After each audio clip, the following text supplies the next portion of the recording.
técnica. Hola Héctor. ¿Qué tal? Buenas tardes. Tenemos 6 millones de parados. ¿Qué significa esta cifra en un país como el nuestro? Bueno, pues en primer lugar significa una tragedia para los millones de personas que no encuentran empleo y significa una lacra para el conjunto de la sociedad en la medida en que afecta al consumo, afecta a los ingresos de la seguridad social, menos cotizantes. El problema es que las preocupaciones de la gente y los dramas de la gente no tienen nada que ver con las preocupaciones del gobierno. Lo que para la gente es un problema parece que para el gobierno es la solución a un problema. O dicho de otra manera, con la aprobación de la reforma laboral y el abaratamiento del despido, lo que se les dice a las empresas es que para resolver su problema, que es la disminución de los beneficios, lo que tienen que hacer es despedir gente. Lo que se les dice en definitiva es que para ajustarse a las fluctuaciones de la demanda provocadas por la crisis, la solución al problema es echar gente a la calle.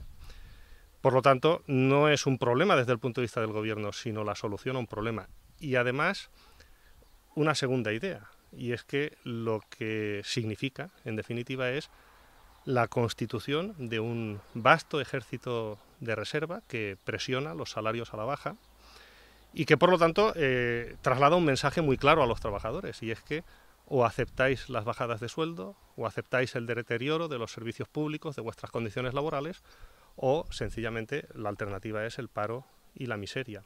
Por lo tanto, se da una paradoja.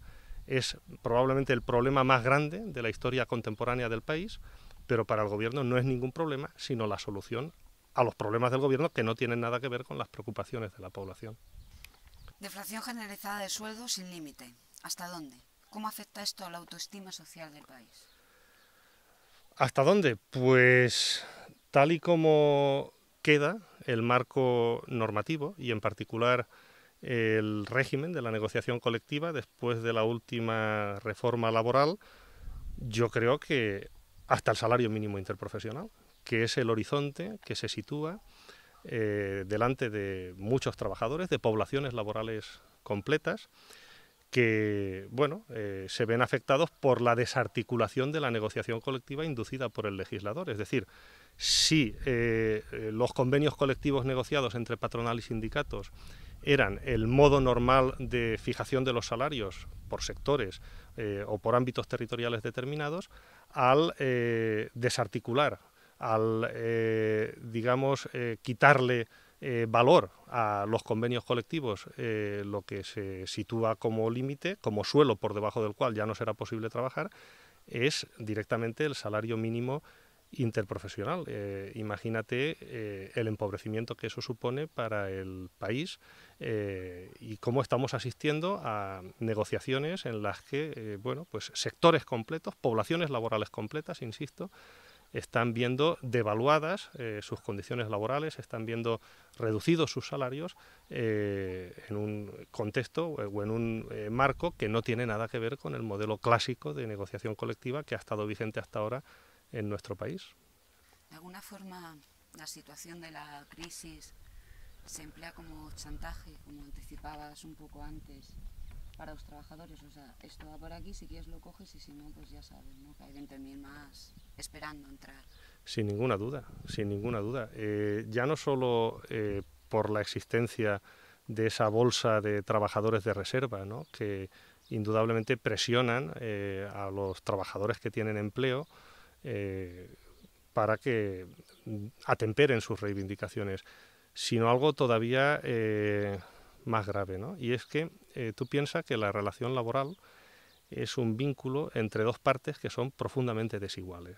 Una parte tiene poder económico y social como consecuencia de su condición de propietario de medios de producción, y la otra parte está amenazada de muerte. O acepta el puesto de trabajo o sencillamente lo que le espera es el hambre y la miseria. Históricamente lo que ha hecho el derecho del trabajo es intentar reequilibrar esta situación descompensada, este tremendo desequilibrio entre las dos partes de la relación de trabajo asalariado. ¿Cómo lo ha hecho?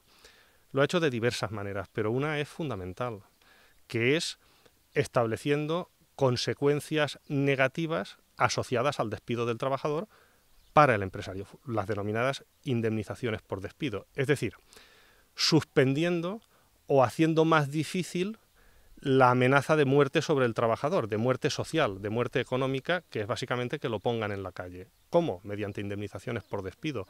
Al abaratar el despido, al convertirlo en una herramienta rutinaria en la gestión de las empresas, lo que en definitiva están haciendo es desequilibrar de nuevo ese vínculo de carácter jurídico laboral y bueno, pues provocando una situación muy complicada para las personas, ¿no? ¿La corrupción va de arriba abajo o de abajo arriba? Pues las dos cosas. Va de arriba abajo y de abajo arriba. Yo diría que la corrupción ha llegado a ser estructural. ¿Qué significa esto? Significa fundamentalmente dos cosas. La primera, que afecta a todos los poderes del Estado sin excepción, empezando por la jefatura del Estado y acabando por los concejales de urbanismo que aceptaban sobornos a cambio de las licencias municipales. En ese sentido es estructural. Pero además es estructural en un segundo sentido. Y es que desde el punto de vista de lo que es el espectro político, de lo que es el sistema bipartidista del Partido Popular y del Partido Socialista, y cuando lo necesitan, de Convergencia y Unió y del Partido Nacionalista Vasco, están todos pringados hasta las trancas. Y cuando digo todos, es todos. Es decir, el PP, el PSOE, Convergencia y Unió, como se está demostrando y se demostrará todavía más en el futuro. En ese sentido decía que es estructural. Pero además no solo va de abajo arriba y de arriba abajo, sino que la corrupción se ha convertido en un elemento necesario para el funcionamiento del sistema. No tienen bastante ya con manipular nuestras conciencias a través de los medios de comunicación.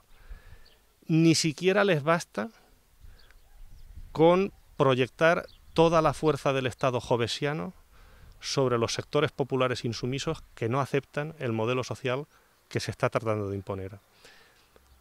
Para posibilitar esa acumulación por desposesión a la que me refería antes, esa expropiación masiva de nuestra riqueza, necesitan directamente untar a nuestros representantes para someterlos a su voluntad e imponerles sus dictados. Por lo tanto, diría que la corrupción es estructural y además necesaria para el funcionamiento del sistema. Y plantear una regeneración moral y una regeneración política es fundamental para que el país pueda salir de la situación en la que está. Grecia está en venta. Apuntan algunos corresponsables que logran burlar la censura informativa impuesta por Europa. ¿Por qué están desmontando en silencio los Estados-nación? Bueno, yo creo que lo que está pasando en Grecia y lo que está pasando en otros países del sur de Europa, como puede ser el caso de España o como puede ser el caso de Portugal e incluso de Italia, es el resultado de un proceso que además no viene de ahora, sino que viene de lejos. Un proceso en el que, de alguna manera, se pone en manos de Alemania un vasto mercado que le permita su expansión como potencia exportadora.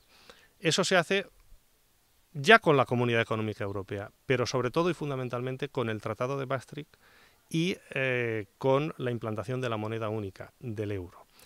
Al desaparecer las fronteras, al no haber ningún tipo de control sobre los capitales, los desequilibrios comerciales entre la potencia exportadora y los países del sur de Europa hacen que estos países cada vez en mayor medida se vayan convirtiendo en una especie de espacio vital, ¿no? De Lebensraum, si me permites la expresión, para que esa potencia exportadora pueda, digamos, mantener en marcha el motor de su aparato industrial. Yo creo que esta es una de las claves importantes para comprender lo que ha habido detrás de todo el proceso de construcción de la Unión Europea y de cesiones de soberanía a las que tú te referías cuando me preguntabas por los estados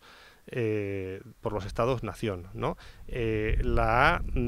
Digamos, voluntad de entregarle el sur de Europa a Alemania. Los motivos por los que Alemania jugó a ese juego están clarísimos para todo el mundo. Lo que no está tan claro es por qué nosotros entramos en eso y cómo fue posible que en los 90 se plantease con la frivolidad, con la irresponsabilidad, con la cortedad de miras absoluta de los gobernantes de entonces, la incorporación al Tratado de Maastricht o la ratificación del Tratado de Maastricht y el establecimiento de la moneda única. Tengo que decir que solo hubo un político que se opuso a todo esto, que advirtió de lo que iba a pasar y que nos dijo lo que iba a venir. Y ese político se llamaba Julio Anguita. Y sobre Europa, porque ahora mismo, bueno, pues está el debate de si continuar en Europa o si salir de Europa. Bueno, esa no es una pregunta tampoco fácil de responder, porque la casuística de escenarios que se pueden producir es muy variada. Yo lo que sí que tengo claro es que esta Unión Europea, no esta Europa, sino esta Unión Europea, que es la Unión Europea de Maastricht y de los tratados que la han sucedido, que es la Unión Europea del euro, no nos interesa para nada. Es un instrumento para traer a nuestro país y a otros países del sur de Europa las peores consecuencias de la globalización y, por consiguiente, yo creo que cuanto antes salgamos mejor. Si no es que hay algún cambio que, lógicamente, modifica el escenario, pero seguir como hasta ahora, sin instrumentos de política económica para afrontar la crisis, sin instrumentos de política monetaria, con el dogal del déficit que cada 2 por 3 está suponiendo la adopción de medidas contra los intereses populares del país. Ayer mismo o antes de ayer leí la noticia de que la Unión Europea le exigía a España nuevas reformas en la línea de las ya adoptadas en materia de pensiones, en materia laboral, en materia fiscal. Bueno, pero ¿a dónde vamos a llegar? ¿Pero qué sociedad quieren construir? Eso no tiene nada que ver con Europa. Eso es un engendro del neoliberalismo que está siendo utilizado para traer a nuestro país las peores consecuencias de la globalización. Además hay una cuestión. Si la deuda no es pagable, si nuestro Producto Interior Bruto no da para cubrir esa cantidad o nos deja una miseria, continuar en Europa tiene sentido práctico. Claro, este es el problema. A veces se dice, hombre, es que si sales del euro y devalúas la moneda, entonces la deuda se va a multiplicar. Bueno, si de todas formas no la vamos a pagar. Si matemáticamente economistas solventes están diciendo que la deuda es impagable, ¿qué sentido tiene plantear esa objeción a una hipotética salida del euro? En mi opinión no tiene sentido. Lo que habría que valorar es qué hacemos para salir de la crisis. No tanto si euro sí o euro no.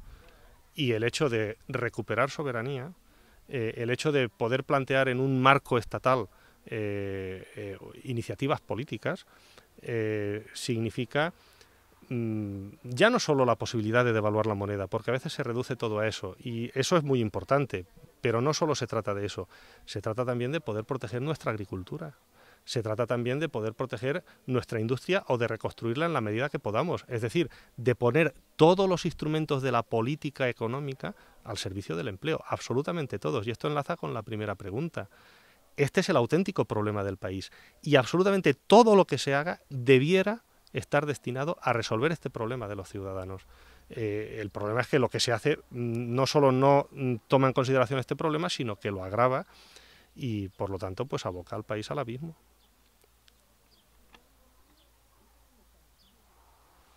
¿Por qué te has unido al Frente Cívico? Bueno, pues yo me uní al Frente Cívico, además de por el llamamiento que hizo Julio Anguita, que siempre ha sido para mí, desde que yo era muy joven, una referencia moral y política. Además de por eso, yo diría que por 2 motivos, ¿no? Primero, por lo que tiene de frente, por lo que tiene de confluencia de ciudadanos, de personas que están dispuestas a trabajar por un objetivo común, que están dispuestas a comprometerse y que están dispuestas a luchar. Porque tengo el convencimiento de que si no es mediante el compromiso, la organización y la lucha, jamás saldremos de esta situación. Cada vez se degradará más el país. habrá probablemente tumultos, habrá protestas, pero no resolverán absolutamente nada si no existe un contrapoder social capaz de derrotar a las políticas de austeridad. Por lo tanto, en primer lugar, por lo que tiene de frente de instrumento para la confluencia, para la organización y para la lucha. Pero en segundo lugar, y también muy importante, por lo que tiene de cívico, ¿no? Que evoca de alguna manera la idea de civismo o de lo que yo llamo una moral republicana, ¿no? Nosotros necesitamos gobernantes cuya conducta sea guiada por un sentimiento de lealtad pública y por un espíritu de justicia. Algo tan simple como cumplir las promesas que se hacen a los ciudadanos, como la fidelidad a la palabra dada, y no lo que tenemos ahora, que es un espectáculo denigrante y vergonzoso, que a veces me pregunto cómo podemos llegar a soportarlo, ¿no? Yo siempre pongo un ejemplo, que además lo quiero citar hoy, ya que estamos en este entorno de ruinas, ¿no? Que es el caso de un general romano que se llamaba Atilio Régulo, que fue capturado por los cartagineses en el año 256 a.C., y que fue enviado a Roma para parlamentar un posible acuerdo de paz entre Roma y Cartago, bajo palabra de que si no se llegaba a un acuerdo tendría que regresar a Cartago para ser ejecutado. Pues bien, el general romano llegó a Roma y expuso ante el Senado la inconveniencia para Roma de llegar a ningún acuerdo con Cartago, sabiendo que si cumplía su palabra, posteriormente sería ejecutado. Y efectivamente, no se llegó a ningún acuerdo de paz, y Atilio Régulo, en contra de las súplicas de su familia y del propio pueblo de Roma, en cumplimiento de su palabra, volvió a Cartago y efectivamente fue ejecutado. Bueno, pues este sentimiento de lealtad pública, de respeto a la palabra dada, es lo que necesitamos en nuestros políticos, y no la vergüenza que tenemos, que verdaderamente hay veces que a uno, pues, en fin, le produce auténtica repugnancia, ¿no? Pues muchas gracias a vosotros y mucho ánimo.